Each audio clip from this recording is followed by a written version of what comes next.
In 1971, the Roadrunner underwent a major redesign, adopting a new fuselage body style that was sleeker and more aerodynamic. The Roadrunner also moved to the satellite platform, which had a shorter wheelbase and a wider track. The engine options were still impressive, ranging from the 383 to the 446-pack and the Hemi. However, due to stricter emission standards and rising insurance costs, the performance of the Roadrunner began to decline in the early 1970s. By 1974, the Roadrunner was facing tough competition from other muscle cars and a changing market that favored smaller and more fuel-efficient vehicles. The Roadrunner received a minor facelift with a new grille, taillights, and decals. The engine lineup was reduced to 4 options: the 318, the 360, the 400, and the 440. The 440 was the most potent option, producing 275 horses and 375 pound-feet of torque. However, only 386 Roadrunners were equipped with the 440 engine in 1974, making it a very rare and desirable model for collectors today.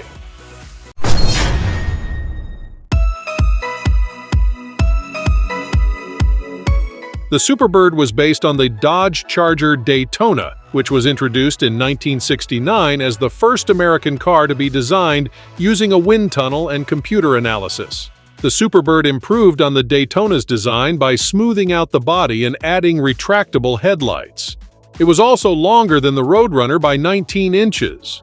The Superbird was not very popular with the public when it was new, as many people found it too flashy and impractical. Many dealers had trouble selling them. Some even removed the nose cone and wing to make them look more like regular Roadrunners.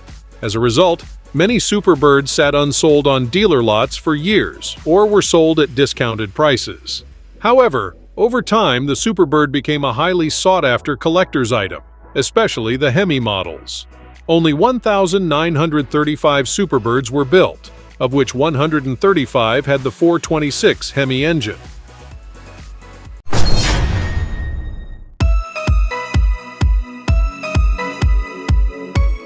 The 1968 Barracuda B29 Superstock was a special edition of the second-generation Barracuda that was designed for superstock drag racing.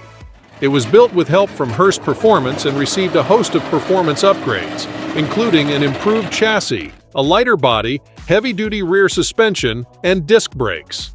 The car also received fiberglass front fenders, a scooped hood, and thinner doors made from acid-etched steel to shed weight. The B29 Superstock was powered by a 426 cubic inch Hemi engine that produced nearly 600 horses.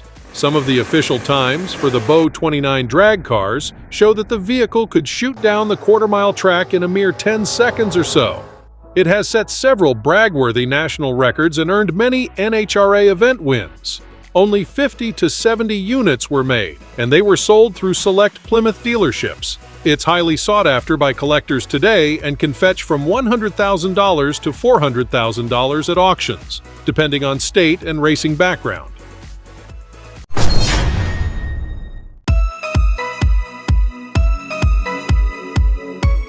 Chrysler built the 1967 Plymouth Belvedere II RO23 as a rare and unique car for the NHRA Superstock drag racing class. It was one of the 55 hardtops with the 426 Street Hemi engine and minimal options for weight reduction and performance enhancement.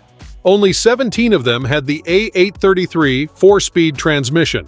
The RO23 code was part of Chrysler's effort to dominate the Superstock season, along with its Dodge counterpart, the WO23 Coronet. It had a 4.88-to-1 rear axle ratio and smaller drum brakes than the regular Hemi cars. It was also known as the Wonder Worker because it was a simple but effective machine that could outrun most of its competitors.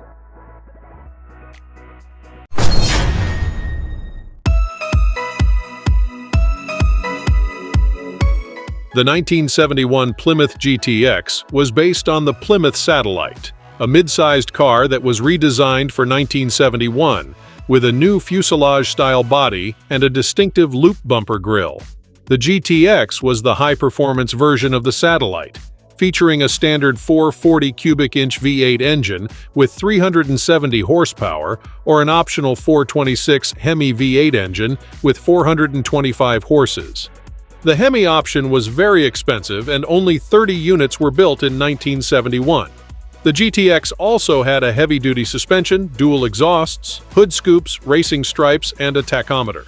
The GTX was marketed as a gentleman's muscle car that combined luxury and performance. Still, it faced stiff competition from other models like the Plymouth Roadrunner, the Dodge Charger, and the Chevrolet Chevelle SS. The GTX was discontinued after 1971 as the muscle car era ended.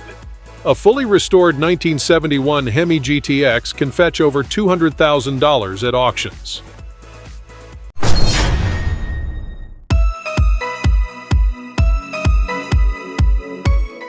The 1971 Plymouth Hemi Cuda convertible is one of history's most sought-after and valuable muscle cars. Only 12 of these cars were built in 1971, and 5 of them were exported to other countries. The Hemi Cuda convertible was the ultimate expression of the Barracuda, which was Plymouth's answer to the Ford Mustang and the Chevrolet Camaro. The Barracuda was redesigned in 1970 with a sleek and aggressive look and offered a variety of engines, from the economical Slant 6 to the monstrous Hemi. The Hemi engine was a $833 option that added 425 horses and 490 pound-feet of torque to the car, making it one of the fastest and most feared machines on the road. This car was so rare and coveted that even a staggering $4.8 million offer at a Mecum auctions event in Indianapolis in May 2021 could not satisfy the seller's expectations. The previous record for this model was $3.5 million at a Mecum auctions event in Seattle in 2014.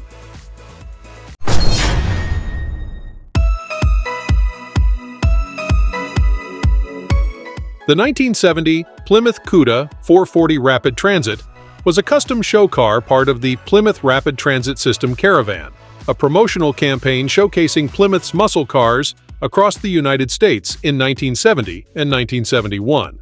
The vehicle was designed by Harry Bradley, a Hot Wheels designer, and featured a jet-inspired nose cone, an electronically actuated shaker hood, and a 440 cubic inch V8 engine with a 6-barrel carburetor. In fact, only 4 Rapid Transits were made. This car was one of 4 show cars in the caravan, along with a 1970 Plymouth Duster, a 1970 Plymouth Hemi Roadrunner, and a 1971 Plymouth Roadrunner. After the tour ended, the car disappeared from public view and was stored in a garage for over 50 years.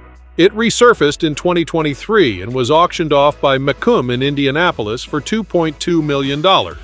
Making it one of the most valuable muscle cars ever sold.